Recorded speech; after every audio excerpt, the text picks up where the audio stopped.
Avec lui, Paris devient un diamant. Voici l'immortel Danny Laferrière. Paris s'éveille. Paris s'éveille.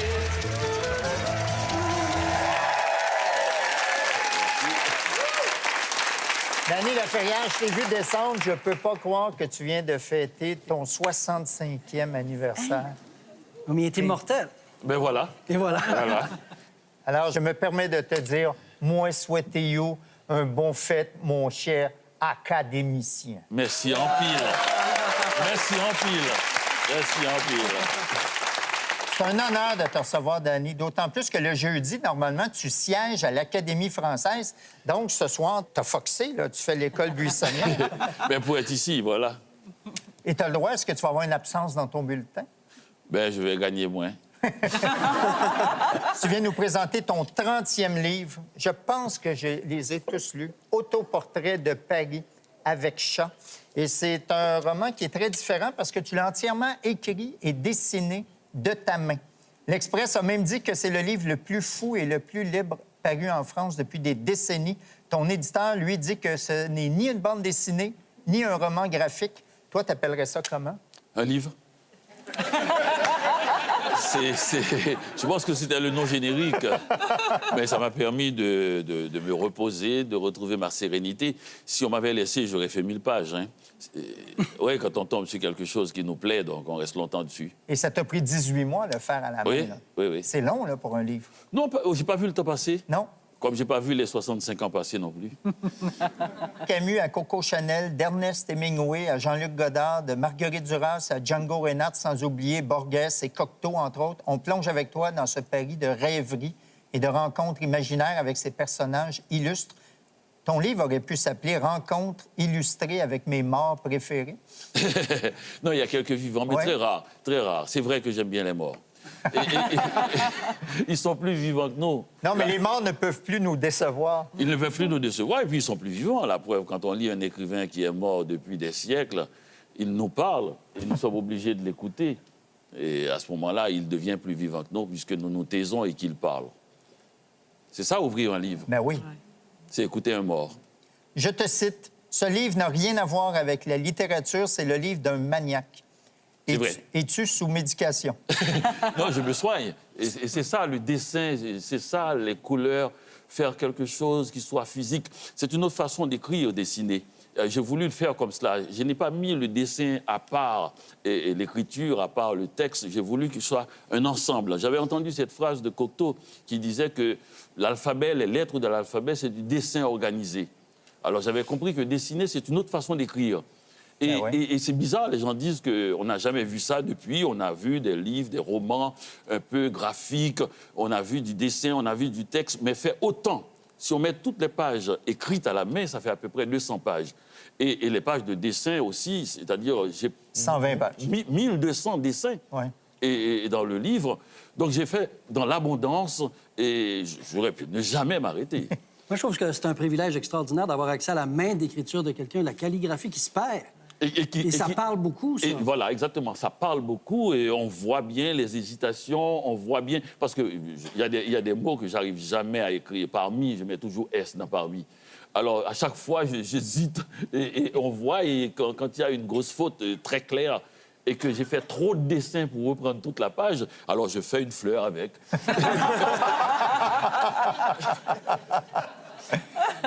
Danny, je te cite, « Je suis le défenseur de la main. La main a une mémoire que l'ordinateur n'a pas. » Bon, il me vient toutes sortes de questions à propos de ta main, mais de quelle mémoire parles-tu?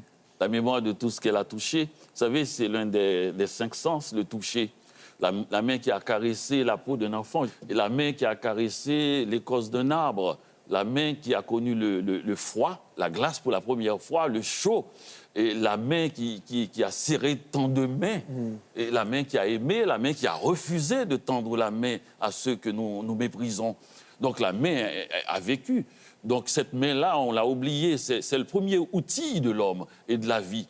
Et quand le pouce s'était écarté du reste de la main, c'est un outil Et ça nous a servi pendant plus de 15 000 ans. Et là, brusquement, en moins de quelques décennies, nous avons mis quelque chose d'électrique au bout de cette main et nous refusons de l'utiliser. Moi, je pense que nous sommes en train de perdre quelque chose.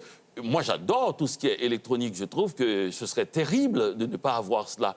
Mais de jeter la main comme ça, vous écrivez une lettre à la main à quelqu'un, vous devez vous excuser. Je m'excuse de vous écrire à la main. Moi, de mon temps, c'était le contraire. Je m'excuse de vous envoyer une lettre dactylographiée. Ouais. Et donc, la main, je pense qu'il faudrait la reprendre. Et personne ne pense qu'il pourrait faire 320 pages à la main. Moi, j'ai eu l'idée j'ai dit, je vais écrire un livre de 1000 pages à la main. Et j'étais comme impressionné par moi-même. J'ai dit, mais est-ce que vous allez pouvoir le faire? Et parce que je n'écris pas bien. J'écris très, très mal. Non, je confirme, c'est vrai. Mais oui, Ah ouais? j'ai dû apprendre à écrire à la main. Vous voyez, vers la fin, ça s'est mieux organisé et je peux me lire. Donc, j'ai dû réapprendre. Et ça a coûté extrêmement cher pour apprendre à écrire. Un enfant qui apprend à écrire, c'est ardu pour faire le A. C'est compliqué, le O est facile. Mais le K, allez-y pour voir. Quand vous avez 4 ans, 3 ans, c'est très dur. Ça nous a coûté des années. Et là, on jette ça, un savoir-faire comme ça. Tu as tout à fait raison. Comment les autres membres de l'Académie française ont reçu ce livre qui est complètement hors norme? Eh bien, ils ont adoré. J'ai reçu des lettres de Marc Fumaroli. À la main? Oui, à la main. D'ailleurs, naturellement, à l'Académie, on écrit tout à la main. On envoie les lettres à la main.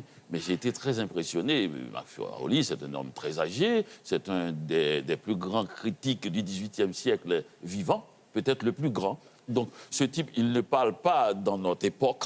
Et tout se passe dans le XVIIIe siècle.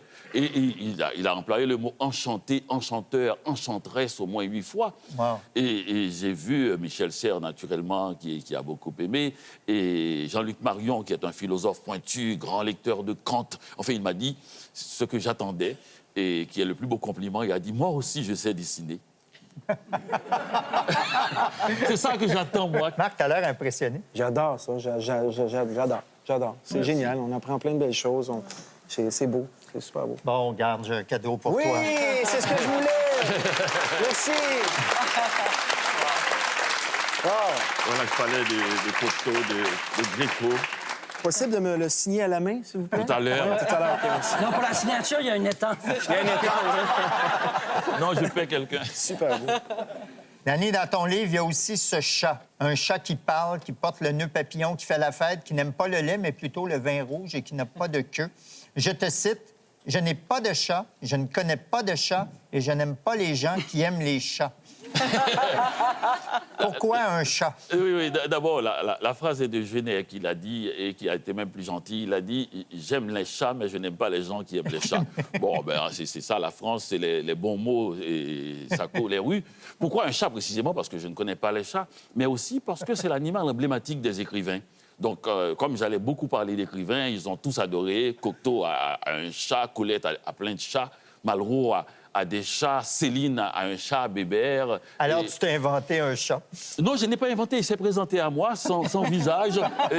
Et j'ai dit, mais pourquoi? Vous n'avez pas de visage, vous n'avez pas d'yeux, vous n'avez pas de nez, vous n'avez pas de bouche. Il m'a dit, c'est que j'essaie de passer incognito.